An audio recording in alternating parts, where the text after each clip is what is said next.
Esta conferencia se titula ¿Dónde reinaban los mamíferos? Porque vamos a hablar de las criaturas que están más arriba en el registro fósil y deseamos descubrir de dónde venían y si eran diferentes a las que vemos hoy. ¿Es este un mundo extraño que existió en el pasado y que no refleja el actual? Aquí tenemos los periodos geológicos. Recordemos que después del Cretácico, que es el nivel de sedimentos marinos con todos estos depósitos de carbonato de calcio, tenemos estos niveles superiores aquí, conocidos como el Cenozoico, y en estos niveles también tenemos organismos marinos y otras extrañas criaturas que se encuentran en los niveles inferiores, muchos de ellos, pero también encontramos mamíferos y pájaros y algunos fósiles humanos. Y la pregunta es, ¿de dónde provienen? Esta es una exposición en el Museo de Historia Natural de Londres y se titula Cementerio de Mamíferos. Los restos fosilizados de un antílope, una gacela, un caballo y un carnívoro se conservaron juntos en esta losa. Los fósiles están rodeados por depósitos de planicie de inundación, sugiriendo que esos animales fueron arrastrados juntos por inundaciones torrenciales. No existe desgaste y hay poco daño en los fósiles, lo que muestra que han sido enterrados rápidamente. Esto es interesante, porque esta es la descripción que encuentras mirando estos fósiles. Así que reconocen que eso solo pudo ocurrir en una inundación, pero por supuesto colocan el evento en una llanura de inundación, aislado. Es la única alternativa para explicar eso, así que dicen, bueno, el río se desbordó y arrastró los animales. ¿Acaso esos ríos se extendían sobre enormes áreas o continentes enteros? Vaya, eran grandes ríos, se inundaron todo el mundo. ¿Y cómo puedes imaginar animales tan distintos como herbívoros, carnívoros, arrastrados juntos al mismo tiempo? Si observamos estos niveles superiores, encontramos fragmentos de huesos en piedra en el terciario, huesos de mamíferos, huesos rotos, y encontramos conglomerados como este, donde hay huesos fosilizados en piedra. Miren todo eso, es increíble. ¿Qué sucedió aquí? ¿Y qué hay de este cementerio de fósiles donde existen miles de mamíferos enterrados en fosas comunes? Esta no es evolución, este es catastrofismo. Estos animales fueron arrastrados juntos durante una catástrofe. Los mamíferos y los pájaros tienden a flotar debido a que se hinchan. Cuando se pudren, se hinchan y flotan. Así que si puedes pensar en una inundación catastrófica donde tienes criaturas flotando por ahí en el agua, algunas de ellas siendo enterradas más rápido, es decir, el animal completo rápidamente enterrado, y otras criaturas flotando probablemente por más tiempo, pudriéndose, desarticulándose y luego siendo enterradas, tienes estos enormes cementerios y te preguntas, ¿fue esto solamente una llanura inundada? ¿Cómo puedo explicar esto? Aquí tenemos otra exposición en un museo y en el tablero pone enterrados vivos. Esos erizos de mar, junto con unas estrellas del mar y lirios del mar, fueron enterrados muy rápidamente, conservando de este modo sus espinas. ¿Acaso hubo una inundación debajo del océano? ¿Tiene esto algún sentido? ¿Por qué hay criaturas marinas que viven en el océano también enterradas rápidamente? La única solución es que hubo una catástrofe con enormes cantidades de barro arrastradas por debajo del agua y ocurrió en la tierra también y en el océano. Esto no tiene nada que ver con una planicie inundada, porque no puedes explicar esto con una planicie inundada. Así que debió existir una catástrofe universal. Esta fue una inundación en Bangladesh, algunos años atrás, y podemos ver animales y seres humanos arrastrados y flotando juntos en estas aguas. Entonces, ¿de dónde vienen estos mamíferos y cómo evolucionaron? ¿Y qué nos dice la ciencia? La ciencia nos dice que los mamíferos surgieron de los reptiles y luego se esparcieron en la tierra. Al principio estaban juntos y luego los mamíferos ganaron supremacía. Pero esa es una estupidez absoluta porque hoy tenemos reptiles y mamíferos juntos. Y la única supremacía que tenemos está en nuestra mente porque sucede que nosotros somos capaces de pensar en esas cosas. Bueno, ¿de dónde vienen los mamíferos marinos? ¿Qué dice la ciencia sobre eso? Obviamente dicen que son mamíferos Y los mamíferos salieron de los reptiles y se esparcieron en la tierra. ¿No es esto lo que dice la ciencia? Así que aparecieron en la tierra. Entonces, ¿cómo llegaron a tener el aspecto que tienen? ¿Cómo esos manatíes y focas y morsas, cómo llegaron a tener el aspecto que tienen? Bueno, la ciencia enseña literalmente esto. Las criaturas evolucionaron en la tierra, vivieron en la tierra, muy parecido a lo que hacen hoy en día, y luego volvieron a entrar otra vez en el océano. Y allí finalmente perdieron sus piernas, desarrollaron colas, cambiaron toda su anatomía y por eso tienen el aspecto que tienen hoy. Bueno, si eso es cierto, ¿no debería ser algo entre un mamífero terrestre y un mamífero euterio? Algo que se parece a una vaca y a una ballena al mismo tiempo. ¿No debería haber algo intermedio, sí o no? Pero no hay nada de eso. Dicen que tienen una pequeña astilla ósea aquí en las caderas de las ballenas, pero esos son completamente funcionables hoy y si los eliminas, esa criatura tendrá graves problemas, porque existen músculos conectados a ello, relacionados con el área rectal y con la reproducción y otras funciones. Eso no tiene nada que ver con las patas. Por lo tanto, ¿qué pasó con esos animales? ¿Cómo aparecieron? ¿Aparecieron así de repente en el registro fósil? Eso no es posible. La ciencia no puede aceptar eso. Así que seguramente debe haber ocurrido algo. ¿Cómo llegaron a existir estas criaturas? Saben que no existen aquí solo problemas anatómicos, sino que existen enormes problemas fisiológicos. Todos los parámetros de la sangre, todo tiene que cambiar a fin de poder estar bajo el agua a largos periodos de tiempo, etcétera, etcétera. Así que este es un problema muy complejo. ¿Desarrollaron eso en la Tierra o no? Bueno, tenemos enormes mamíferos marinos, como ballenas, por ejemplo, llegan a ser muy grandes y sí, cuando viven bajo el agua, son muy grandes. ¿Y qué enseña la ciencia? Aquí tenemos un ejemplo típico, enlaces ancestrales, presentes hace 60 millones de años. Y tenemos un hipotético esqueleto mesoniquio y luego tenemos otra vez nada con que continuar exceptuando animales que son completamente formados, existentes, pero ellos los toman y dicen Ambulocetus natans, que probablemente caminó en la tierra.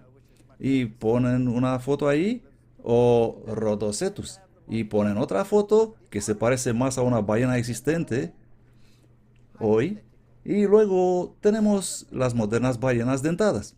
Pero el origen es, ¿qué dicen ahí? Hipotéticamente. Esto significa simplemente que no existe. Eso significa. ¿Y qué pasa con los animales que intentan ellos promover?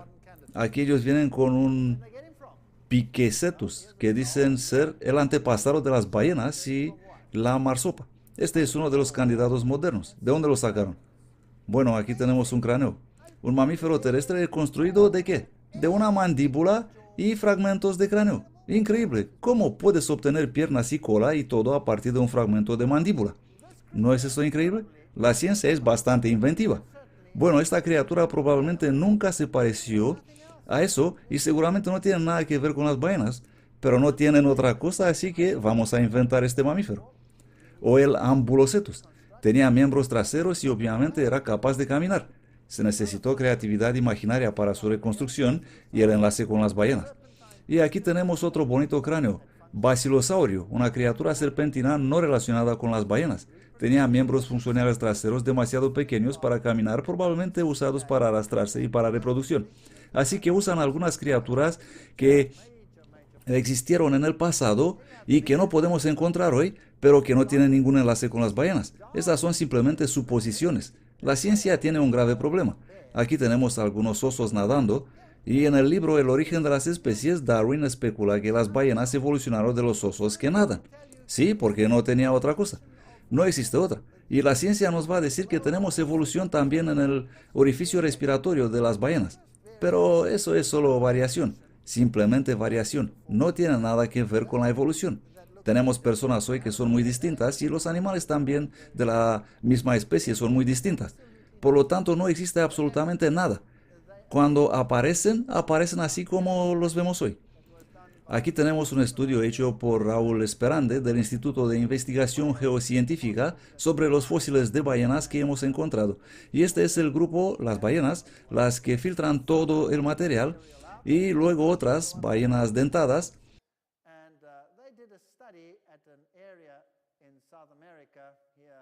E hicieron el estudio en una zona de América del Sur en la costa de Perú llamada la Formación Pisco o Mioceno-Plioceno, y que contiene todas estas ballenas. Esta es la zona completa del estudio que encontraron. Los puntos negros son ballenas incompletas y los puntos rojos son ballenas completas. Un enorme número de ballenas enterradas aquí. Existe una abundante distribución de ballenas en algunas zonas, cantidades enormes. ¿Y qué pasa hoy cuando muere una ballena? Normalmente será devorada y no quedará nada de ella. Pero alguna vez la ballena es llevada por la corriente y llega en el litoral. Aquí podemos ver qué pasa con una carcasa de ballena. Este es el punto final. Y aquí podemos ver esqueletos de ballena en la costa. ¿Y qué ocurrió? Si miramos los huesos, observamos que han sido desarticulados, dispersados y deteriorados. Vemos trozos de huesos por todas partes. Esto es lo que pasa hoy. Esto es lo que podemos ver. Aquí tenemos una carcasa de ballena en el fondo del mar, en la cuenca de Santa Catalina. Muy pronto los huesos se separan y muchos desaparecen. Y hay un montón de carroñeros que vienen y tiburones cogiendo algún trozo y muy pronto no quedará nada. Esto es lo que pasa hoy. Pero no lo mismo pasa con los fósiles. Aquí tenemos uno. Mírenlo. Es una ballena completa. Y aquí otra. Y tenemos 8 ballenas en un radio de 50 metros. Y eso es algo muy especial considerando el tamaño de una ballena. Enormes criaturas arrastradas aquí en estado completo. Muy extraño. Y luego si observamos alguna pieza individual, una ballena conservada, dientes de tiburón, pero sin marcas de dientes de tiburón en los huesos. Por lo tanto, otros animales fueron también enterrados, no solo ballenas. Un ejemplar completamente articulado, boca arriba. Las 2 aletas conservadas. Estas criaturas fueron enterradas instantáneamente. Instantáneamente. ¿Qué puede enterrar una ballena en el océano instantáneamente? ¿Puede pasar eso? Seguramente hoy en día no. Aquí tenemos otra. Boca arriba, completamente articulada. Le falta una aleta. Hoy en día no pasa nada parecido a esto. Los huesos son perfectamente preservados. No existe evidencia de actividad de invertebrados en los huesos o en los sedimentos adyacentes. Bueno, esto no pasa hoy cuando muere una ballena. Vendrán otras criaturas y comerán el cadáver sin quedar nada. Desaparecerá por completo. Esta ballena llegó a la costa con la cabeza casi separada. Imagínense una catástrofe y todas las cosas revueltas con mucha fuerza que arrastra y entierra las cosas. Eso puede explicar la cabeza rota. Aquí tenemos otra parcialmente desarticulada, la cabeza separada del cuerpo, una aleta parcialmente preservada, sin marcas de dientes de tiburón en los huesos. Esa fue una enorme catástrofe. Aquí tenemos una completamente desarticulada que probablemente flotó algún tiempo, empezó a desarticularse y luego fue enterrada. Tenemos una gama completa. Miren eso. Fueron encontrados 5 ejemplares con sus filas de placas intactas. Aquí están, en esos fósiles, completamente intactas. ¿En qué consiste eso? Esas placas son constituidas de un material parecido a nuestras uñas o el pelo, llamado queratina, que no puede durar mucho tiempo después de la muerte del animal. Entra en putrefacción muy pronto. Las placas de las ballenas conservadas indican que el animal debió haber sido enterrado rápidamente. Por lo tanto, aquí tenemos estas criaturas marinas y hemos encontrado ballenas enterradas en posición vertical. Si hubo una sedimentación progresiva, significa que esa fue una ballena muy paciente, esperando tranquila para ser enterrada. Eso no tiene ningún sentido. Y no solo eso. Encontramos capas de restos de peces en varios horizontes en sedimentos de diatomeas, todo tipo de otros organismos enterrados juntos. Esta fue una catástrofe. No existe otra explicación. Conclusión: el gran número de individuos con mandíbulas y vértebras articuladas indican que la mayor parte de las ballenas llegaron al fondo del mar y fueron enterradas antes de ser desarticuladas, incluso antes de que los predadores pudieron dañar los animales flotando. Eso también sugiere la deposición rápida de sedimentos cubriendo las carcasas y explicando la conservación de los huesos. Esa es la única solución posible. Por lo tanto, los mamíferos marinos aparecen de repente en el registro fósil completamente formados y enterrados, cosa que no sucede hoy en día. Este es catastrofismo. No existe otra explicación. Así que vamos a pensar en eso. Vamos a reflexionar a este conjunto de pensamientos. Imaginemos que tenemos un enorme diluvio catastrófico en el cual muchas criaturas son enterradas, como las que flotan en los niveles superiores, por ejemplo. Y luego, después del diluvio, las aguas cubren la tierra y tenemos estos millones de criaturas flotando en las aguas, restos de peces en algunas áreas, enormes restos de bosques flotando en las aguas, y todo esto tiene que ser cubierto de nuevo. ¿Qué pasará con todo eso? Los que son enterrados antes son enterrados intactos, y los que empiezan a podrirse y deteriorarse, cuando son enterrados en trozos desarticulados. Y podemos encontrar capas enteras de rocas conteniendo ese material, restos de peces, huesos, etc. Esto es exactamente lo que encontramos hoy, según hemos visto hasta ahora. Este es un fósil interesante. Es el Parotia persica, el árbol de hierro. Esta es una hoja actual y esta es una fosilizada. Y eso se encuentra en los niveles superiores, por ejemplo en Europa, donde este árbol no crece hoy porque hace demasiado frío para él ahí. E imaginemos el agua saliendo de las profundidades, explotando hacia la superficie, ¿y qué temperatura tendrá? El agua termal o el agua subterránea hoy es muy caliente, las fuentes termales como las llamamos hoy. Así que este agua pudo haber sido generalmente caliente y los océanos pudieron haber tenido una temperatura alta, mucha humedad, muy parecido con lo que existe hoy aquí en su área. Un ambiente bonito, caliente, húmedo, después del diluvio. Aquí tenemos mamíferos. Este es un murciélago. Cuando encontramos un murciélago en el registro fósil es completo. Es un murciélago completo. No es nada entre un murciélago y otra cosa. No existe un proceso de desarrollo, sino que es un murciélago completamente formado. La única diferencia es que los del pasado eran mucho más grandes que los que viven hoy. Así que podemos imaginar un mundo muy húmedo restableciéndose después del diluvio. Esta es una zona de Escocia, que es un país muy frío, donde encontramos este exuberante crecimiento de plantas debido a la corriente del Golfo que pasa por ahí, y por lo tanto estas plantas son enormes debido al calor traído. Y aquí vemos una zona típica tropical, donde encontramos enormes plantas y temperaturas cálidas, lluvia y mucha lluvia y crecimiento abundante. Hay mucho alimento y típicamente la era terciaria en los libros de textos es presentada de esa manera. Muy verde, muy caliente y con todas estas criaturas caminando por ahí, aparentemente tan distinto de lo que vemos hoy. ¿Por qué? Porque eran tan enormes. Los elefantes gigantes, mastodontes, completamente distintos a lo que vemos hoy, que vivieron hace unos 65 millones de años atrás y hoy en día ya no existen. O esta criatura aquí, el gigante perezoso caminando, o el bisonte gigante, o el gigante tigre dientes de sable, o el castor gigante, o el gigante este, o el gigante aquel. ¿Qué tenían todos en común? Todos eran gigantes, eso es, mucho más grandes que hoy en día. Esos son escarabajos de Amazonia.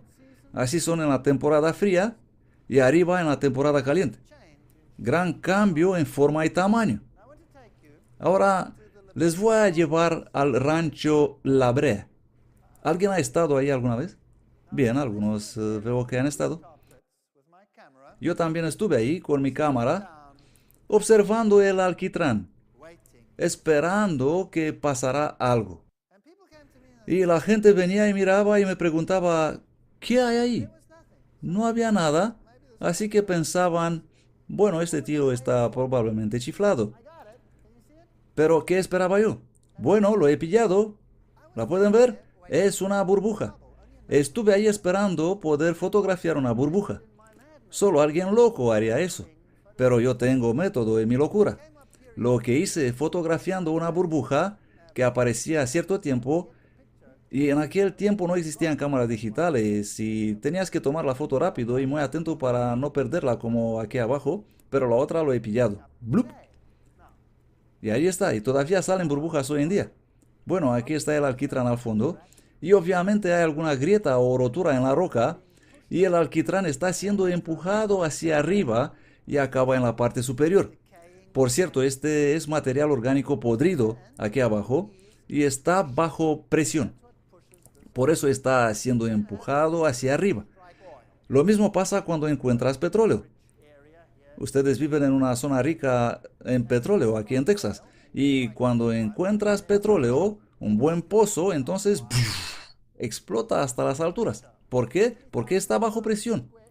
14.000 kilogramos fuerza por metro cuadrado. Algo asombroso. Aquí en la brea hay una rotura en la roca y prácticamente podía ver cómo suben las burbujas. Y aparecían. ¿Cuán viejo se nos dice que es este petróleo? Millones y millones y millones de años de edad. ¿Cuán viejo se me enseña que es este alquitrán? Millones y millones y millones de años de edad. Si tuvieras un vaso de bebida gaseosa y miras las burbujas saliendo, y si olvidas cerrar el tapón y vuelves después de una hora y quieres beber un vaso, tendrás... ¿Por qué? ¿Qué pasó? Ya no tiene sabor, eso decimos siempre. El gas se ha ido. ¿Dónde se ha ido? Ha desaparecido en la atmósfera. ¿No es increíble que la roca es porosa y este petróleo está enterrado bajo esta roca porosa por donde el gas escapa continuamente? ¿No es increíble que aquí tienes una grieta en la roca, eso significando que has olvidado cerrar bien el tapón de la botella, y las burbujas siguen saliendo todavía? ¿Cuántos millones de años creen ustedes que tendrá eso? ¿Cuánto tiempo puede burbujear eso? Vamos. Esto es imposible, no puede ser tan viejo. La única razón por la cual sigue burbujeando es que hay un enorme depósito que todavía contiene gases de descomposición. Por lo tanto, se trata de una corta cronología y no de millones de años. El hecho de que cuando encuentras petróleo, este sale disparado, significa que el tapón está bastante bien cerrado. Pero la roca es porosa y ese gas está escapando continuamente y si todavía tiene esa enorme presión, eso nos demuestra que no puede ser muy viejo. Pero no es esto a lo que voy. El alquitrán y el petróleo son el resultado de una catástrofe. Las aguas cubrieron la tierra, luego los continentes fueron levantados y todo fluyó hacia abajo y fue enterrado nuevamente. También tenemos estas enormes cantidades de algas que fueron enterradas y masas de material orgánico enterrados bajo esas capas, con todos estos huesos quebrantados en ellos. Y ese es el petróleo y el alquitrán que encontramos hoy. Es exactamente eso, material orgánico enterrado repentinamente. Y el alquitrán y el petróleo están ahí debido a un fenómeno postcatastrófico. Y vienen estas criaturas pensando que es un charco o algo parecido y entran y debido a que es alquitrán, brea, y ya no pueden salir de ahí, ya que en el intento de salir se hunden cada vez más hasta desaparecer al fondo. Y cuando se dan cuenta que no pueden salir, esos animales empiezan a gritar aterrorizados, atrayendo ¿qué? Los predadores. Así que los carnívoros aparecen, atacan al animal y quedan ellos mismos atrapados en el alquitrán. Entonces, en el alquitrán encontramos una extraña asamblea.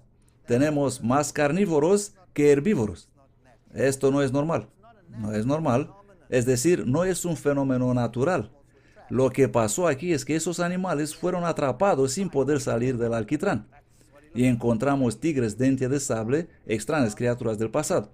Y en el alquitrán encontramos este mastodonte gigante y el gigante perezoso, como este aquí. En un viaje en América del Sur, unos científicos hicieron un viaje ahí y llegaron a una hacienda. Eso es una finca. Y había una piel expuesta en la entrada. El dueño lo había colocado ahí y se asombraron. ¿Qué puede ser eso? Nunca habían visto algo parecido. Así que fueron y preguntaron, ¿qué es eso? Y el hombre dijo, venid y os mostraré. Los llevó a una cueva y ahí estaban los cuerpos de estas criaturas con las pieles aún intactas.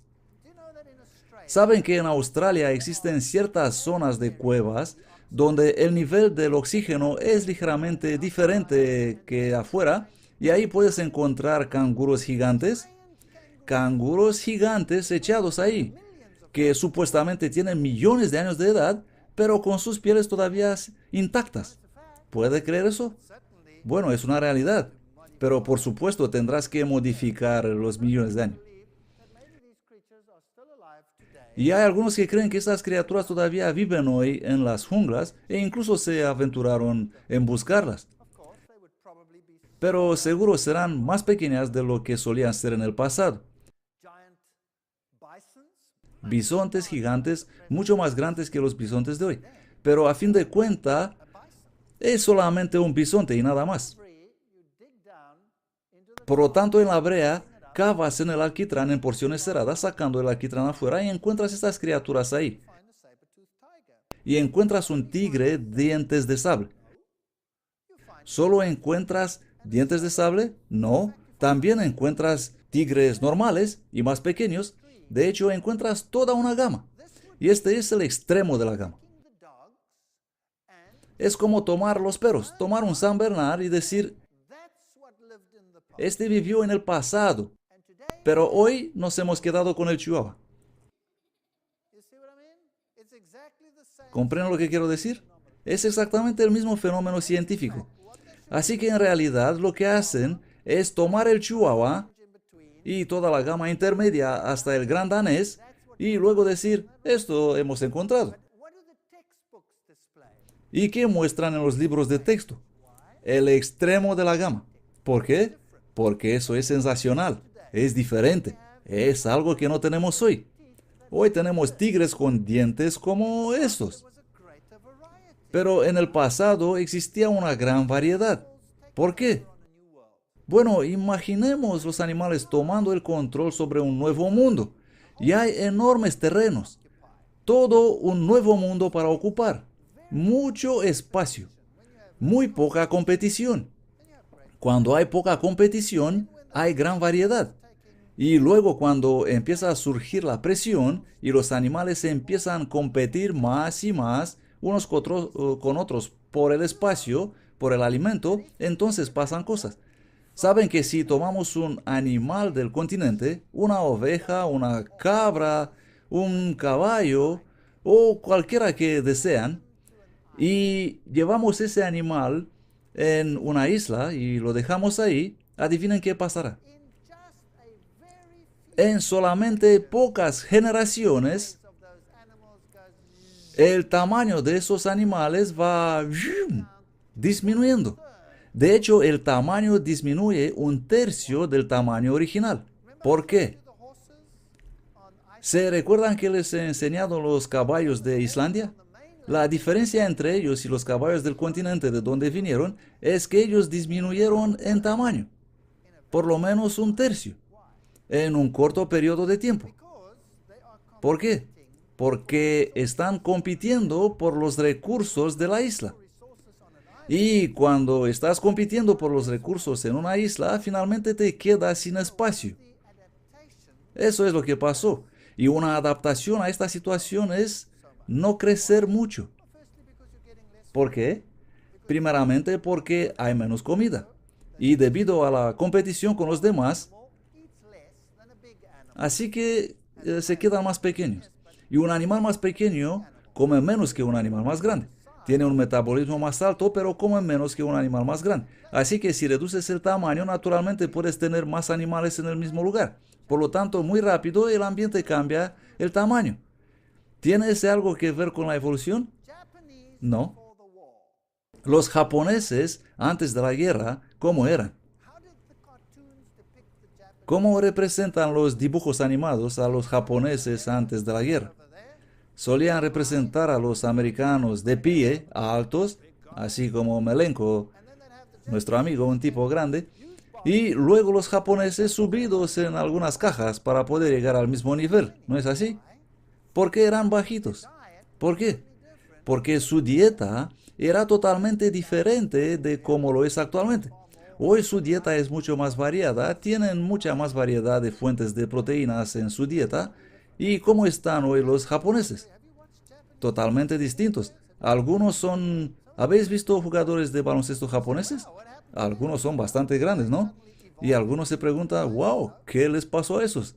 ¿Acaso han evolucionado de repente como supergigantes? No, su estilo de vida ha cambiado. Por lo tanto, el tamaño, el estilo de vida, estas cosas van juntos. Solo porque algo es grande no lo hace diferente. Así pues, que era un mastodonte, era un elefante grande, que era un bisonte gigante, era un bisonte grande, que era un lobo gigante, y era un lobo grande. Nada más. No hay nada de evolución en eso. Aquí tenemos un lobo gigante. Le llamaron el lobo temible. ¿Un animal distinto? No. Es exactamente igual a un lobo actual. La única diferencia siendo que era más grande. ¿Tenemos por lo tanto inventar algo maravilloso y diferente? No. Obviamente el ambiente era más cálido, mejor adaptado para un crecimiento rápido y todas demás características, y por eso los vemos así. Y luego ocurrió algo. Llegó una edad de hielo. Y el mundo hoy es totalmente distinto de lo que era entonces. ¿De dónde vino todo ese hielo? ¿Y cuánto tiempo duró? ¿Qué enseña la ciencia sobre este tema? Bueno, enseña que hubo no una, sino varias edades de hielo, tres como menos, y conjeturaron esto observando los rasguños en las rocas. ¿Se acuerdan ustedes el video que hemos visto ayer con esos enormes bloques de piedra rodando en la inundación? ¿Qué hemos visto en las rocas de la base? Enormes rasguños. Así que el agua puede producir este fenómeno. Así que la única evidencia de hielo es lo que vemos ahora en el polo norte y sur. Solo eso. La pregunta es de dónde vino todo ese hielo. Y ellos os dirán que hay evidencia de que el hielo cubrió la Tierra muchos años, como menos 100.000 años. ¿De dónde sacaron esas evidencias? Bueno, ellos perforaron a través de los núcleos del hielo. Y vienen con eso, ese es un núcleo de hielo, y perforaron en Groenlandia y dicen, miren este hielo, hay distintos colores. Aquí un color, y otro anillo, y otro anillo, y otro, y otro, y otro, y otro anillo, y los cuentas y haces una deducción. Dices, cada anillo representa un año. Y si cuento 100.000 años, entonces este hielo estuvo presente por cientos de miles de estaciones. Lógico. ¿Correcto o no? Perfectamente lógico. Y nosotros se supone que debemos creer que eso es lo que ocurrió. Y así sabemos cómo el hielo fue compactado en la actualidad. Durante la guerra, algunos aviones solían volar sobre esta zona, hace unos 60 años, antiguos aviones. Y algunos se estrellaron en Groenlandia. Y ahí se quedaron, en ese gran desierto de hielo, y nadie se molestaba a encontrarlos. Pero recién algunos fueron redescubiertos y excavados de debajo de enormes cantidades de hielo. Cavaron hasta ellos, y si observamos el hielo a medida que bajemos al abismo, encontramos cientos y cientos de niveles anulares. Por lo tanto, ¿fueron esos aviones enterrados durante miles de años? ¿Es así? Así que estos anillos no son anillos anuales en absoluto. Y no podemos decir que esa época de hielo duró 100.000 años debido a la capa de hielo. Esos son capas de evento. Los puede formar una tormenta y puedes tener múltiples tormentas en una estación. No se necesitan millones de años.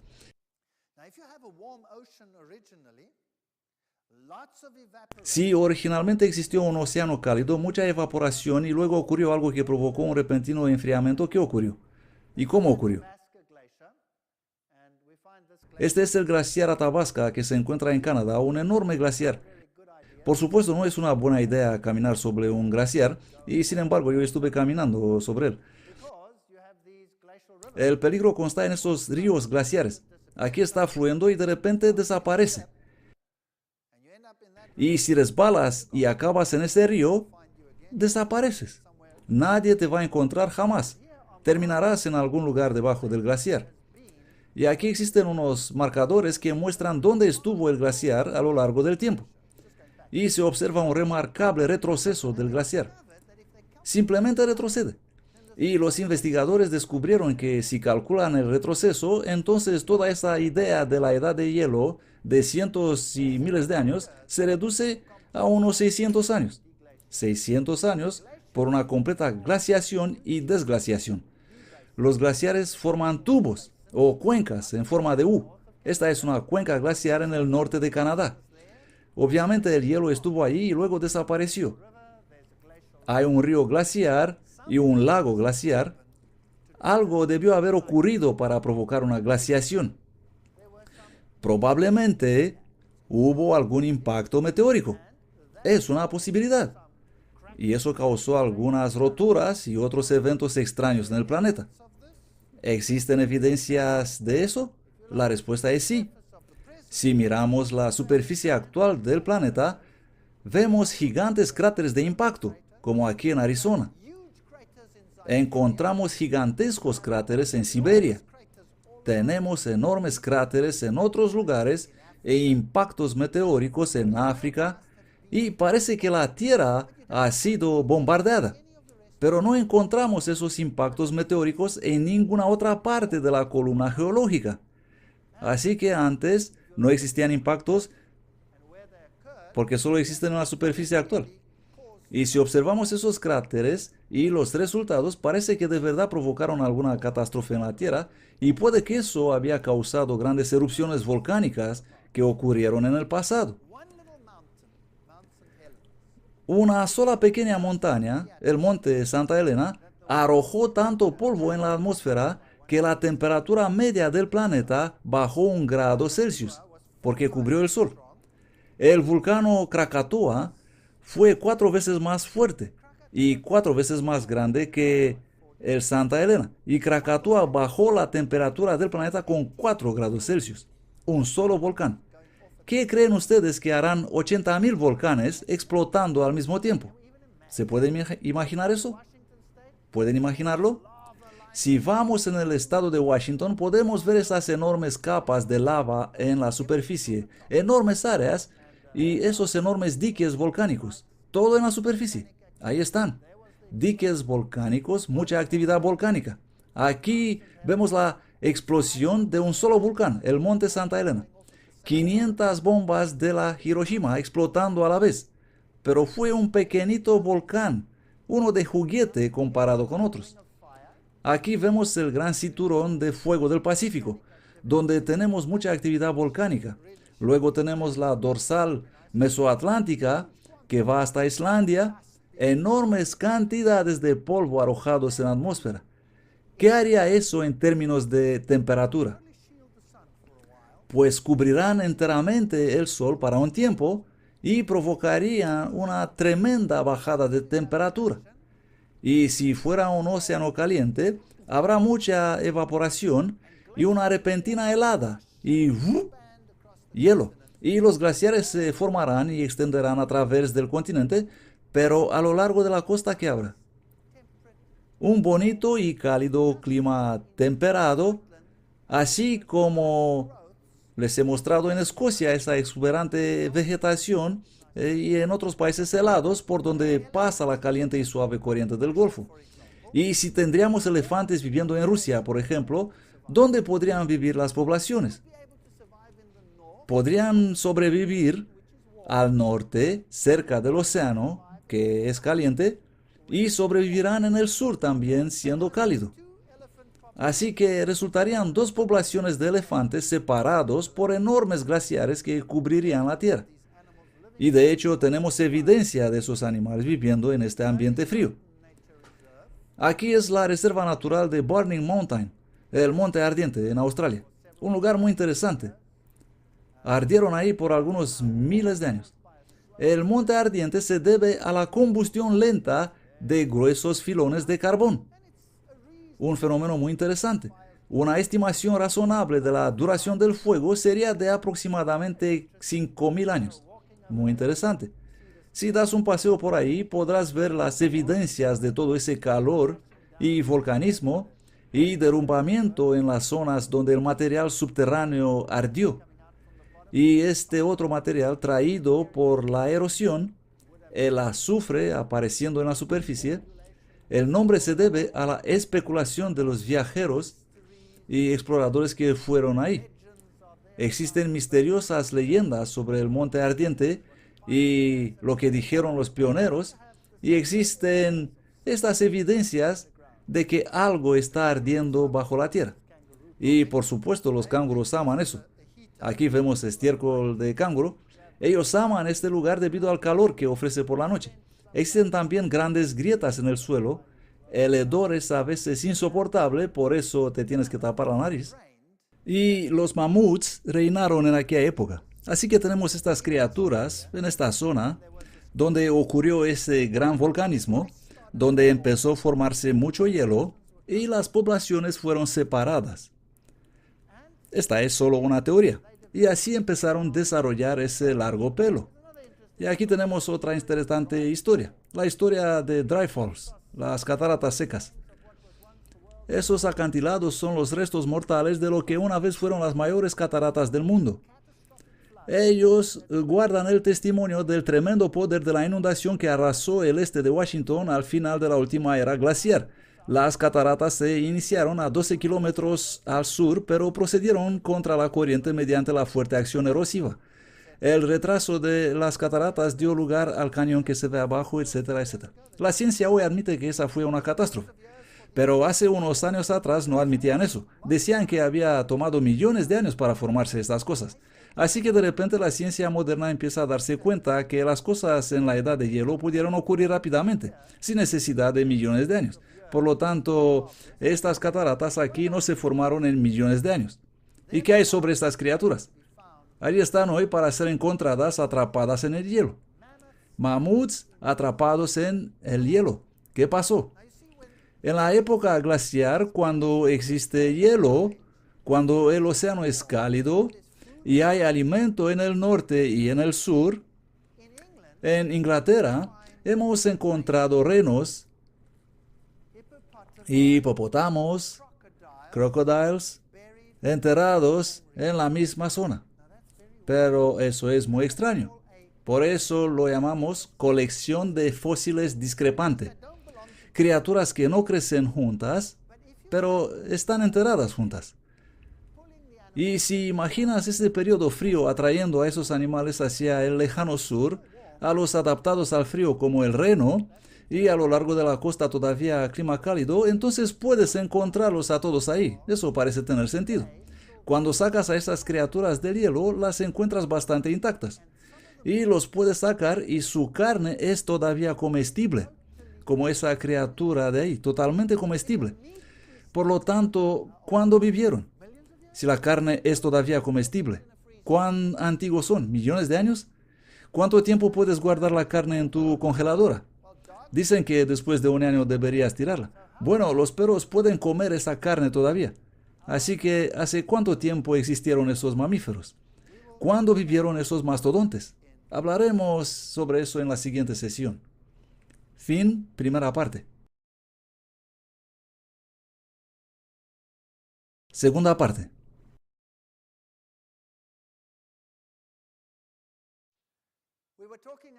Vamos a hablar sobre estos mamíferos, estos gigantes mastodontes que vivieron supuestamente hace millones de años. Y ahí están atrapados en el hielo en el norte de Siberia. Imaginen este escenario.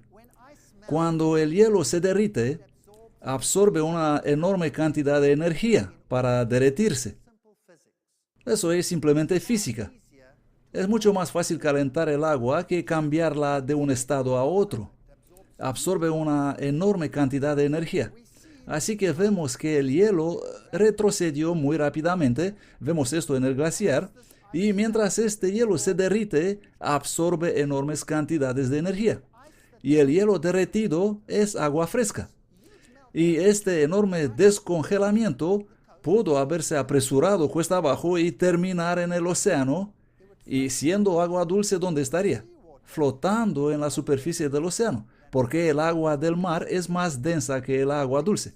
Así que al principio no se mezclaría, una gran parte del agua dulce permaneciendo en la superficie, y por la noche se pondría muy fría. ¿Y qué pasará con ese agua? Se congelaría. Y de este modo, durante la fase del derrite, de repente hubo una gran helada y todo se congeló.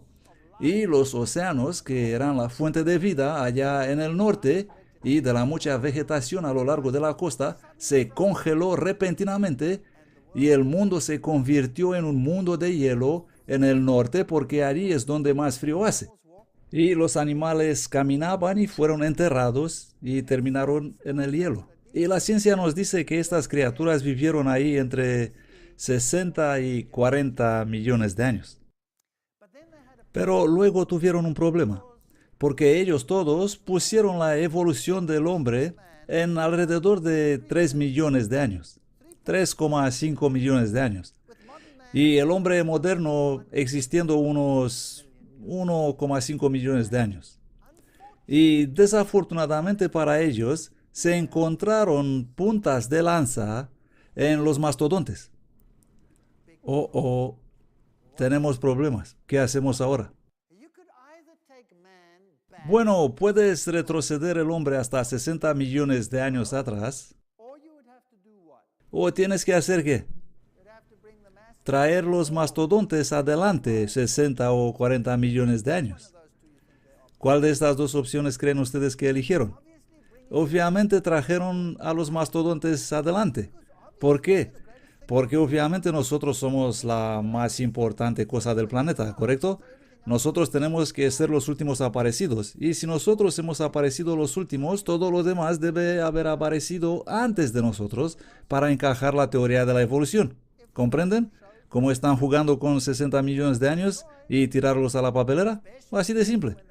Si la evidencia los obliga, no tienen otra elección que el fraude. Especialmente cuando encuentran cuevas con dibujos en Francia, donde hay un mastodonte, lo que demuestra que el hombre existía al mismo tiempo con el mastodonte. Así que estas criaturas todas acabaron en el hielo. Existe un montón de teorías sobre cómo se congelaron esos animales. Por cierto, no hay solo mastodontes, sino todo tipo de animales enterrados en el hielo. Entierro rápido, incluso animales de clima cálido, enterrados en el hielo. Eso es muy extraño. Algunas teorías dicen que cayeron del cielo grandes bolas de nieve y los enterraron en una especie de nitrógeno líquido que facilitó la congelación, pero si nos quedamos con los pies en la tierra, podemos encontrar teorías mucho más lógicas sobre cómo ocurrió el entierro de esas criaturas en el hielo. Y definitivamente el hombre y esas criaturas han sido contemporáneos. Y repito, eso dejó la teoría de los científicos en seco. Así que vamos a echar un vistazo al amanecer del hombre. Una cosa es segura. No tenemos tantos fósiles humanos según esperaríamos. ¿Por qué? Bueno, pensemos en eso. El ser humano es una criatura muy sociable y tiende a reunirse en sociedades. ¿No es así? Hoy vivimos en ciudades. ¿Dónde se encuentra la mayor población del mundo? En las ciudades. Así es como encontraríamos la mayor parte de la humanidad, en ciudades. Ahora, Dios, según la Biblia, destruyó al hombre de la faz de la tierra y destruyó toda la creación también del mundo existente entonces. Y si eso es cierto, entonces la razón dada es que los destruyó a causa del pecado. Eso es lo que dice la Biblia. Así que obviamente el blanco principal fue el hombre pecador. El resto está allí como prueba porque los animales estaban por todas partes, pero el hombre estaba relativamente localizado, exceptuando aquellos que, al igual que hoy, les gusta vivir aislados, pero esos serían pocos. ¿Dónde encontramos la mayor evidencia del diluvio hoy en día? Eso sería interesante porque seguramente la mayor evidencia del diluvio se encontraría ahí donde el pecado, entre comillas, sería mayor. ¿Tendría eso sentido? ¿Y dónde encontramos la mayor evidencia del diluvio hoy? Desafortunadamente no se encuentra en la tierra. Lo encontramos debajo del océano. Si vas al Océano Pacífico, por ejemplo, existen cañones debajo del océano 4 veces mayores que el Gran Cañón. Pero los cañones no se formaron debajo del agua. Ellos se forman por el correr del agua en una zona inundada. Entonces, ¿qué nos dice eso? Que esa zona, ese cañón que está debajo del océano, en el pasado estuvo ¿dónde? En la parte superior. Estuvo en la superficie. Lo que ahora está en el fondo del océano una vez fue la superficie de la Tierra. Y hay mucha evidencia de actividad ahí al fondo que nos dice que hubo una enorme inundación catastrófica que ocurrió en la Tierra. Bueno, eso es lógico. Por lo tanto, será posible que las grandes ciudades con millares de fósiles humanos están probablemente enterrados en los sedimentos bajo el océano. Esta es una posibilidad. Bien, ahora vamos a las leyendas. ¿Dónde dicen las leyendas que se encuentra el mundo antediluviano? ¿Habéis oído alguna vez de la leyenda del Atlantis? ¿Dónde dicen que se encuentra eso? Debajo del océano. Bueno, si no nos gusta eso, ¿qué enseña el ocultismo? El ocultismo, un tema muy interesante. El mundo oculto y su conocimiento secreto. ¿Qué enseñan ellos? ¿Dónde estaban los pueblos antiguos? ¿Y dónde están ellos actualmente? Enterrados debajo del mar. Esta es una enseñanza ocultista. Esto es lo que enseña el ocultismo. Si lees los grandes libros de la masonería, por ejemplo, o los grandes artículos que ellos publican, encontrarás que se trata del fondo del océano. Esas son cosas interesantes. Por lo tanto, lo que tenemos actualmente es una dispersión por ahí y por allá, faltando la gran parte de los fósiles humanos. Animales encontramos por todas partes porque ellos estaban por todas partes, exceptuando probablemente las áreas donde vivían los hombres, al igual que hoy en día no encontramos elefantes y leones y renos corriendo por las calles de Nueva York cada día, ¿no? ¿Por qué habría sido diferente entonces? Aquí tenemos el amanecer del hombre y se nos dice que el ser humano, los antepasados del ser humano, vivieron en los árboles y luego bajaron de los árboles porque el clima había cambiado o por otra razón y hemos empezado a caminar por la hierba y esas criaturas andaban por ahí entre la hierba adaptándose al nuevo ambiente y no podían mirar por encima de la hierba porque eran muy bajitos, así como andaban ellos encorvados, así que se pusieron rectos por la curiosidad para ver lo que hay arriba y finalmente empezaron a andar erguidos. Bueno, primeramente eso ni siquiera es científico, es totalmente una basura y eso es lo que llamamos lamarquismo. Esto significa que un animal empieza a hacer lo que hace porque quiere alcanzar un cierto estado. Hablaremos sobre el lamarquismo y darwinismo en otra conferencia. Eso no es nada científico, pero eso es lo que la ciencia dice que pasó. Y que el hombre moderno tiene este aspecto y que hubo alguna transición del estado de caminar a 4 patas hasta la posición erguida. Y al mundo le gusta constantemente escuchar de dónde venimos.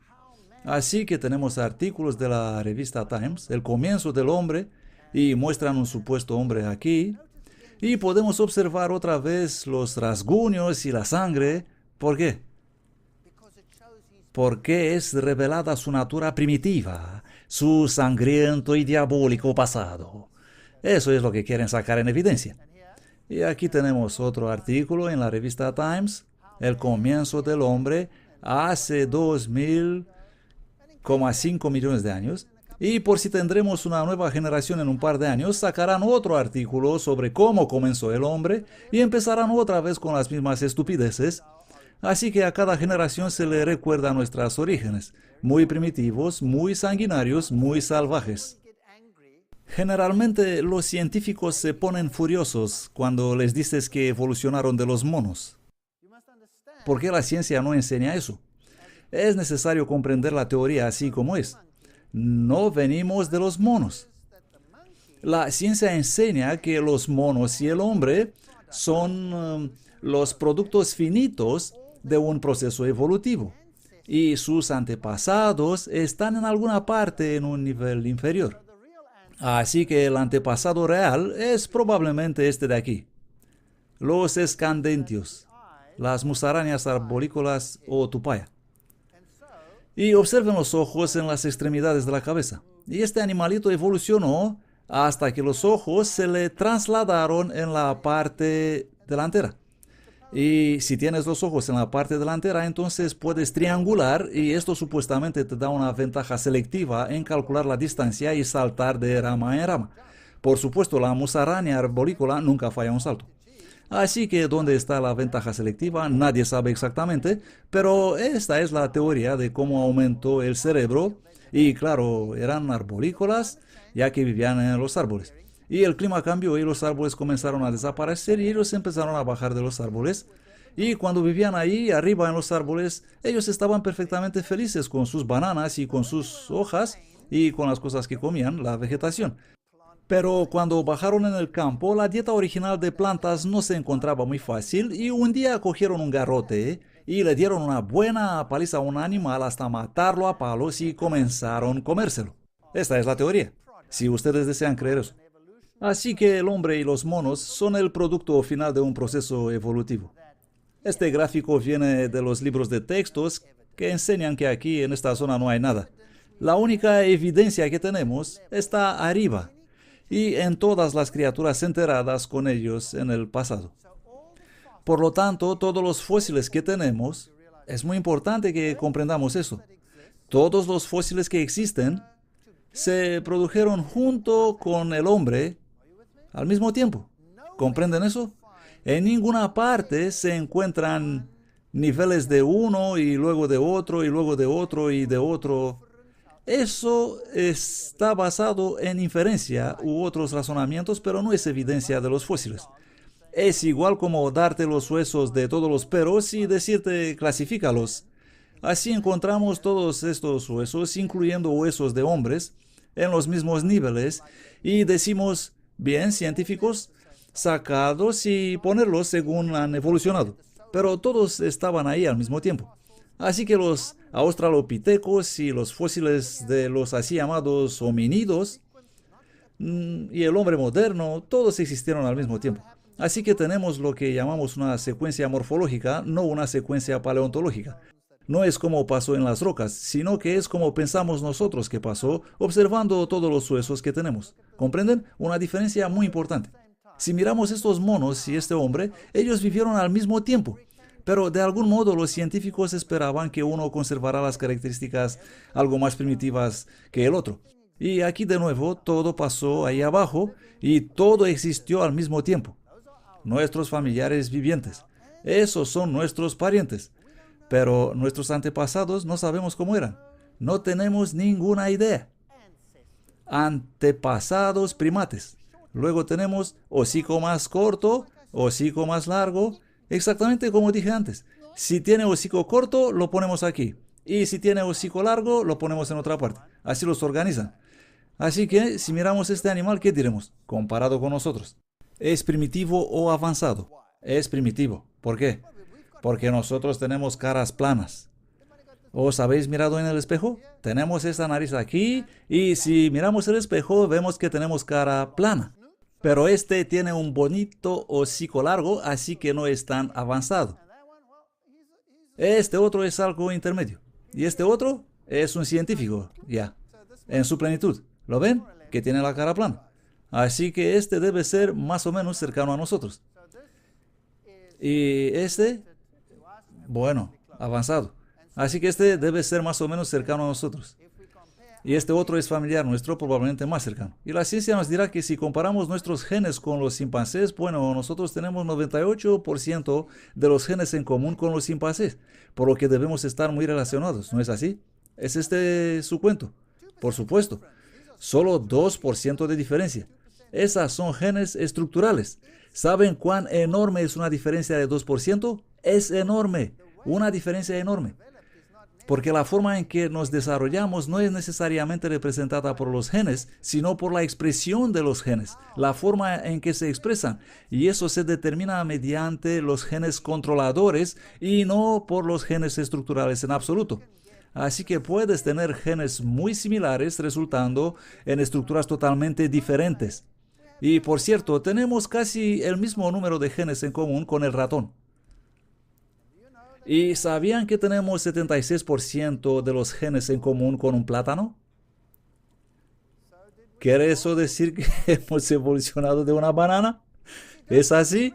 ¿Comprenden? No se dejen impresionados por cifras como 98%, porque no significa absolutamente nada, sino que en realidad el miserable engaño científico es totalmente deshonesto, por decirlo directamente, como mínimo.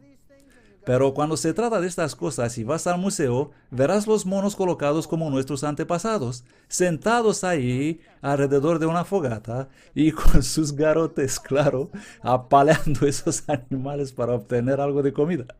¿Es así? Eso es lo que los museos nos muestran. Pero recuerden que todos estos existieron al mismo tiempo con el hombre moderno. Eso es puramente morfológico. Encontraban los huesos y dicen, bien, este hueso representaba probablemente un ser más primitivo, exactamente como lo hacen con los animales modernos, diciendo que son más avanzados que los de antes. Los clasifican simplemente según su aspecto. Y en el caso del hombre de Nebraska, lo tienen con el palo cazando en la fogata, ya saben, todo el espectáculo, basados en un único diente que encontraron y que se demostró finalmente ser un diente de cerdo. Así que todo es en realidad imaginación científica en puro estado. Existieron muchos engaños en el pasado tratando de llenar el vacío, como el hombre de Piltdown, por ejemplo, demostrado en 1953 siendo una falsificación compuesta de una mandíbula de un orangután y partes de cráneo humano moderno. Han existido varias falsificaciones tratando de convencernos de su teoría. Hemos tenido muchas falsificaciones donde los científicos tratan de explicar o mostrar evidencias de lo que ellos quieren encontrar. Una teoría moderna explica que el hombre evolucionó partiendo de África. Es la teoría predominante actualmente. Y tenemos todos estos modernos homínidos como Homo erectus, Homo neanderthalicus, Homo sapiens y algún otro Homo antepasado por aquí, saliendo de este grupo que son todos monos. Y vienen con Pithecanthropus y Australopithecus, pero todos son monos. Y estos de arriba son todos humanos. Y los encontramos juntos. La teoría de la salida de África, así es como muestran la expansión a partir de aquí del Cuerno de África, y el Homo sapiens existió hace solo 100.000 años, así dicen. Y si miramos el panorama completo, tenemos estos dos grupos de fósiles aquí, uno en el Cuerno de África y el otro en África del Sur. Esos son los sitios principales de la evolución humana. Y existe otra teoría llamada la hipótesis multiregional que muestra al hombre aproximadamente por todas partes al mismo tiempo. Y dicen, las poblaciones regionales de Homo erectus pudieron haber evolucionado en Homo sapiens mientras se mezclaron unos con otros. Aquí están todos viviendo al mismo tiempo, así que no hay ninguna evidencia por la teoría del origen de África. Esta es la más común y la más antigua. ¿No es interesante que todas las líneas se reúnen ahí? Eso es más o menos donde el arca hubiese parado si hubo tal cosa, pero vamos a mirar esta teoría. Aquí tenemos los fósiles en el sur de África y dicen que hace 200.000 años, después de 3,5 millones de años de evolución, etcétera, etcétera, y llegamos al hombre de Neandertal y al hombre de Java, todos estos aquí, y vamos a ver lo que nos cuentan los científicos. Bueno, Leakey fue el primero que empezó ese camino de descubrimientos, entre comillas, y los organizó algo así como el Australopithecus. Ahora el Australopithecus era un mono completo. Pero él dijo, bueno, este mono tiene algunas características que nos pueden conducir hacia el hombre. Pero recordemos que el hombre estaba ya presente. No tenemos que olvidar eso. El hombre existía ya. Y siguiendo la línea de Leakey, llegamos al hombre de Neandertal, de Cro-Magnon, y él nos cuenta que estos andaban rectos. Los Australopithecus, ya que encontramos huellas de pie en la roca. ¿Saben que esas huellas de pie fueron estudiadas en todo el detalle y que son idénticas con las huellas del pie humano hechas en el barro por hombres que caminan descalzos? De hecho, si miramos el pie de Australopithecus, que tengo aquí abajo, observamos que el dedo del pie está desplazado. Saben que en realidad ellos falsificaron para hacer algunas de esas huellas, mostrar el dedo desplazado cuando no lo estaba. No existe ninguna evidencia que esas criaturas existieron y andaban rectas, salvo estas huellas de pie que son idénticas con las huellas humanas y no con las huellas de mono en absoluto. Todos los fósiles encontrados se parecen con estas. Son 100% monos o 100% hombres. No existe nada intermedio. Aquí tenemos un típico cráneo de Australopithecus y existen 3 variedades de Australopithecus: Australopithecus afarensis, Australopithecus robustus y Australopithecus africanus, que básicamente significa un mono de África, un mono de Australia y un mono robusto. El mono robusto tiene una cresta en la parte superior de la cabeza, pero los otros no la tienen. Y eso los coloca en categorías distintas. ¿Sabían que el gorila macho tiene cresta, pero la hembra no la tiene? ¿Acaso son 2 especies, el macho y la hembra? Claro que no. Por lo tanto, eran todos simplemente monos. Y si observamos la forma en que el cráneo es unido con el cuerpo, ¿han descubierto ellos alguna vez algo que puede mostrar la complejidad del esqueleto? No, nunca. Solo tienen trozos como este. Este es el famoso cráneo 1470, reconstruido de varios trozos colocados juntos, y aún así le faltan piezas, pero nunca hay un esqueleto completo para estudiarlo. Así que es imposible decir si andaban erguidos o en 4 patas. Lo único que puedes saber con exactitud es que esos son trozos de cráneo de mono 100% y el resto es pura conjetura.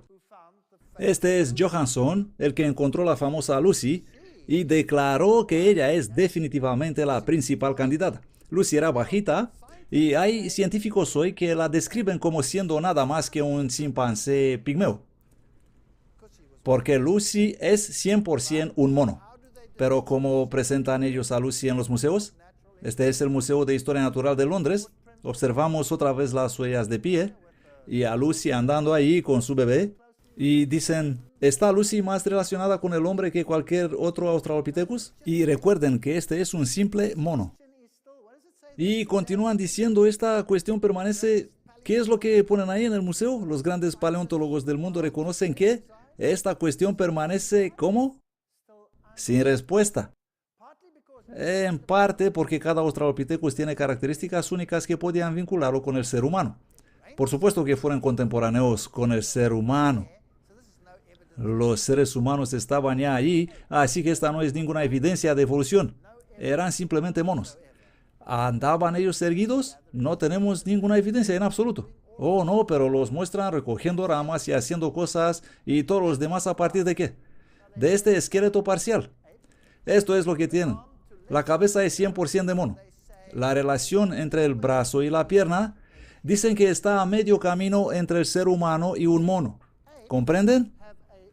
Los monos tienen una relación entre la pierna y el brazo de aproximadamente 1:1. Esto significa que la pierna es tan larga como el brazo. Y los humanos tienen una relación entre la pierna y el brazo de 1:0,75. Así que el brazo es solo 3/4 partes de la longitud de la pierna. Esta es la relación media. Y Johansson resolvió el problema diciendo, aquí tenemos una relación de 1:0,87. Esto es como un medio camino entre mono y humano. ¿En serio? Pero hay partes que faltan aquí, y piezas que faltan aquí, y huesos que faltan aquí, y piezas que faltan aquí, y faltan por todas partes. ¿Cómo puedes calcular eso? ¿Cómo haces para calcular eso? Pero él dice que esta no es la única evidencia, así que vamos. Por cierto, Johansson tiene problemas. Tiene graves problemas, especialmente conmigo, porque ven mi brazo, es muy largo. Así que seguramente soy algún intermedio homínido. Algunas personas tienen los brazos largos, pero pueden servir para tener los problemas alejados. Johansson también dice que esta parte de la cadera nos muestra que Lucy caminaba erguida. Desafortunadamente no con esta, porque con esta precisamente andaba como un mono. Pero él dice que probablemente es una cadera torcida. Y si la doblamos un poco, ella puede caminar erguida. No con esta, pero si la doblamos un poco será posible. Y él dice que debe ser una cadera torcida. Pero claro, no tenemos la otra cadera para comparación. ¿Comprenden? Así que todo lo que tenemos es una cadera que sirve para caminar como un mono. Ahora, ¿por qué dice que debe ser torcida? Pues debido a la rodilla. La rodilla es más parecida con una rodilla humana. Esta es la única pieza del fósil que es parecida a la humana. Pero explican ellos en los libros de textos que la rodilla no fue encontrada en el mismo sitio que Lucy, que fue encontrada en un depósito totalmente distinto, que no pertenece a este fósil. No, no lo dicen. Esto no lo ponen en los libros de la escuela. Ellos simplemente la añadieron para quedar bien. Recordemos que los hombres y los simios fueron contemporáneos. Entonces, ¿qué hay de raro en encontrar una rodilla humana? Porque en esta zona encontramos huesos de hombres y de australopithecus juntos. En la garganta de Olduvai encontramos evidencias de actividad humana, así como de esas criaturas. Por lo tanto, ¿qué pasó aquí? Vamos a ir a Sterkfontein para ver si encontramos alguna solución. Sterkfontein es un conjunto de cuevas en Sudáfrica, cerca de población de Krugersdorp, y aquí podemos encontrar algunos interesantes fósiles. Este es Robert Broom, uno de los primeros biólogos de la universidad donde hice mis estudios universitarios, en la Universidad de Stellenbosch. Un hombre muy famoso. Ahí está con Jan Smuts, un gran interesado en el origen de la humanidad. Él encontró los famosos fósiles faltantes, así llamados. Aquí tenemos estas cuevas y bajamos dentro y vemos hermosas estalactitas y estalagmitas. Y aquí tenemos esos trozos de huesos fosilizados. Este señor era nuestro guía profesional y él debía explicar todas estas cosas sobre qué ocurrió ahí en el pasado y cómo ocurrió toda esa evolución. Y tomé a este hombre a solas y le dije, perdóname, hice una grabación con él, pero hablaba en afrikaans. Le pregunté, oye, ¿tú crees que vienes de todo eso que dices? Y él dijo, no, ni hablar, yo no. Qué fuerte, ¿no? Y ahí mi amigo está apuntando algunos huesos. Y si desean saber cómo es mi esposa, ahí está ella también. La veo una vez al año en esta foto. Y aquí tenemos algunos huesos. Alguien se puede imaginar, ya saben, que esos huesos enterrados en estas capas ahí abajo nos muestran grandes periodos de tiempo pasado. Pero no es así en absoluto. Y tenemos este enorme deslizamiento aquí. Vamos a ver lo que nos dicen. Los depósitos de las cuevas de Sudáfrica contienen huesos de animales recogidos por muchos diferentes agentes. Algunos huesos fueron, ¿qué dicen?, arrastrados desde la superficie. Otros caen quebrantados por los leopardos que se alimentan de sus presas que suben a los árboles. Las hienas traen huesos a sus pequeñas crías en las guaridas de las cuevas. Y los puercoespín acumulan los huesos que roen, etcétera, etcétera. Por lo tanto, todos esos fósiles fueron traídos dentro. No pertenecen a las capas, sino que la mayoría de ellos fueron arrastrados por el agua hacia adentro. Y aquí tenemos todos esos fósiles que fueron encontrados en estas cuevas. Vamos a entrar en el museo y aquí vemos el famoso cráneo del niño de Taung, encontrado en Sudáfrica en 1924. Pero ese es un Australopithecus, un mono. Y cada vez que encuentran un trozo de Australopithecus, revista Times clama a diestra y a siniestra y National Geographic se pone loco. ¿Por qué tanto zumbido cuando el Australopithecus es solo un mono? Como encuentran un pequeño trozo de dedo, enseguida provocan mucha excitación. Aquí está, con una edad de 2,6 millones de años, la señora Pless. Esta es ella, se parece con un filósofo, ¿no? Y aquí encontraron a Littlefoot, el piecito, en julio de 1997. ¿Y qué era el Littlefoot? Era un pie de mono sin dedos. No era humano en absoluto. No hay nada que te puede entusiasmar. Era simplemente el hueso de un mono. Aquí tenemos una foto del fémur encontrado por el Dr. Ron Clark, pero era solo un mono. Miren cómo reconstruyen los fósiles. Aquí cuando todo lo que encontraron son estos trozos de color oscuro. Eso es todo. El resto es simplemente imaginación puesta en escenario. Y aquí tenemos al Paranthropus, el hombre mono con la cara plana y la frente baja. Así lo hicieron a partir de esos fragmentos de huesos. Y caderas de hombres mono encontradas en las cuevas de Sterkfontein. Y pondrán estas caderas en la mesa y os van a mostrar cómo evolucionaron estas caderas de unas caderas estrechas a unas caderas anchas. Los van a organizar en secuencias y dirán, mira, aquí tenemos las evidencias para la evolución. Basura. Las mujeres embarazadas de hoy, ¿se les miden las caderas? ¿Se les hacen radiografías con el tamaño de las caderas, sí o no? Claro que sí. Algunas mujeres tienen caderas estrechas y algunas caderas anchas.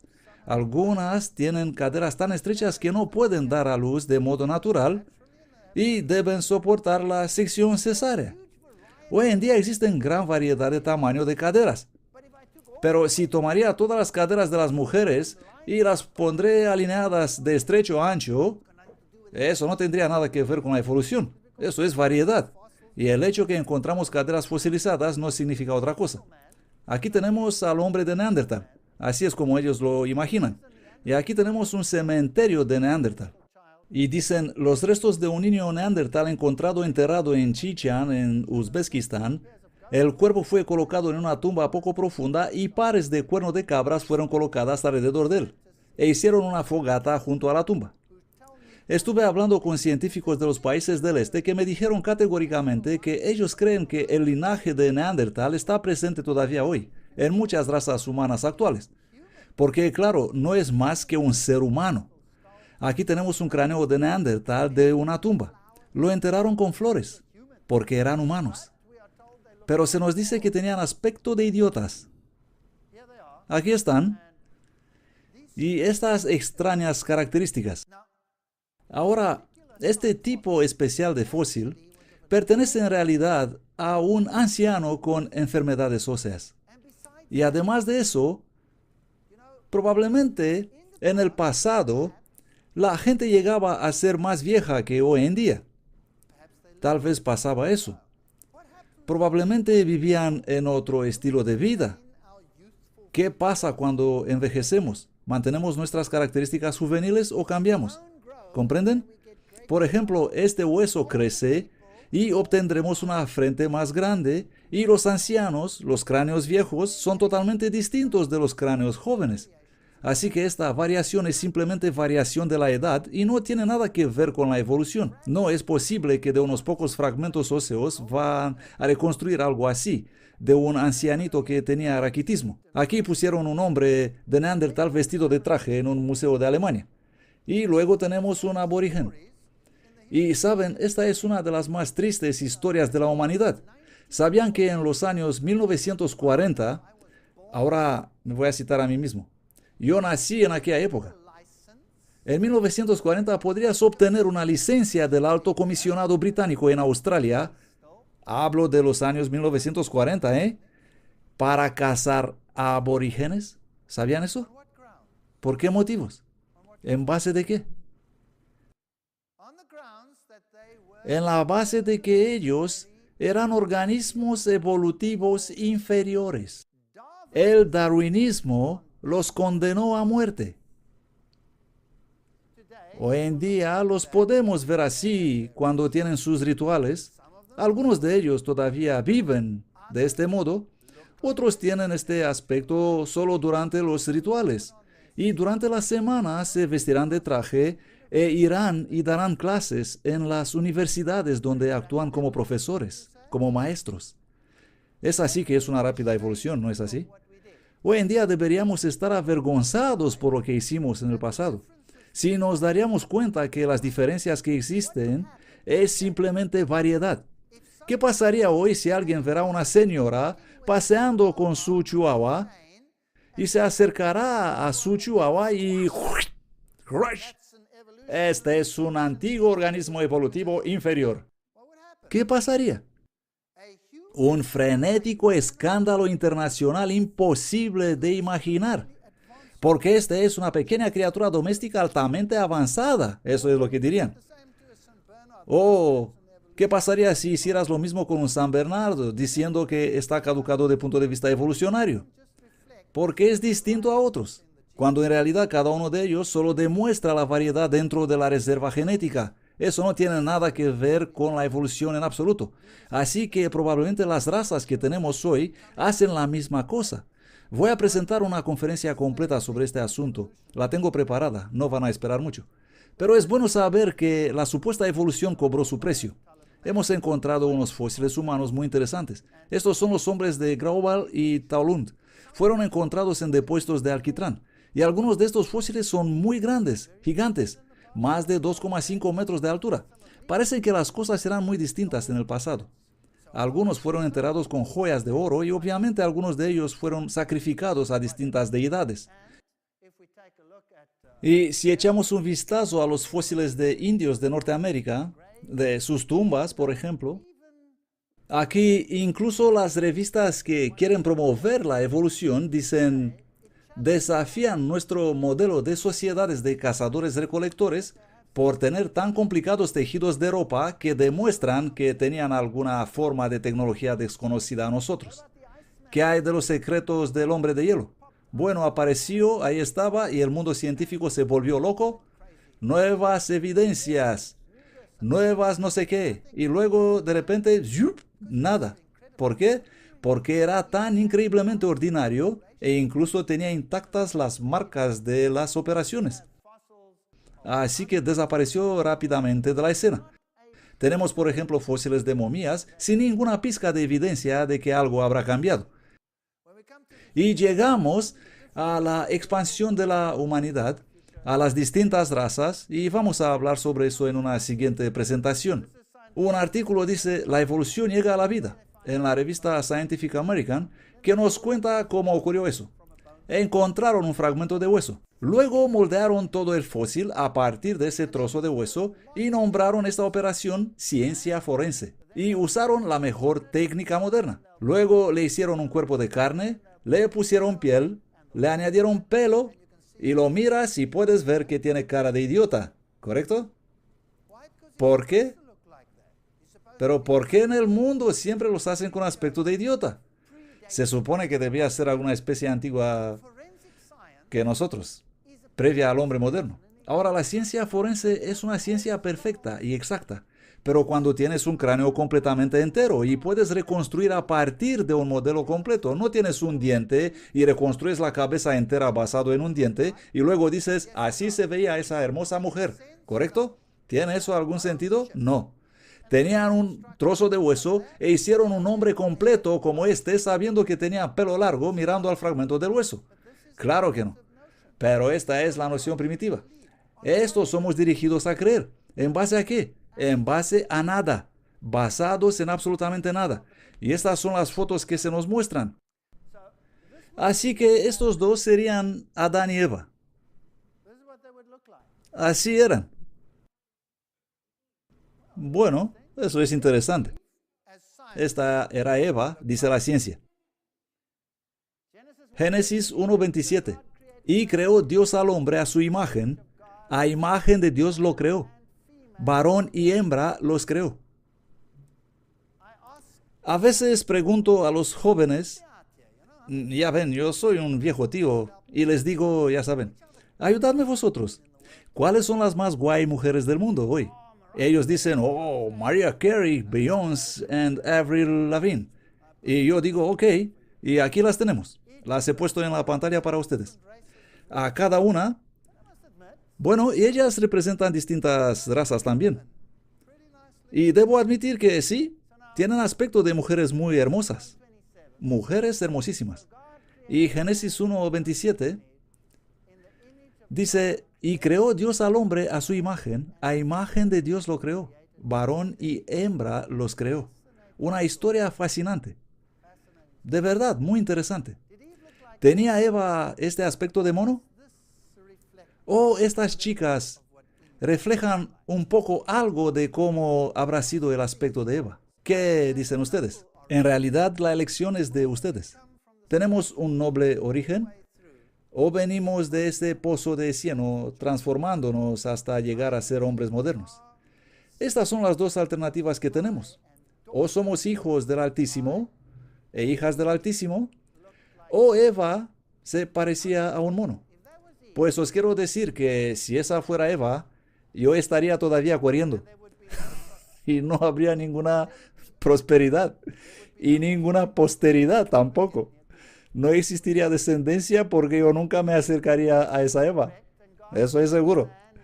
Así que si eso es correcto, y Dios creó al hombre a su propia imagen, a su imagen lo creó, entonces imagínense un mundo que era perfecto y un mundo que estaba cubierto de las más hermosas vegetaciones, donde vivían estos hermosos animales.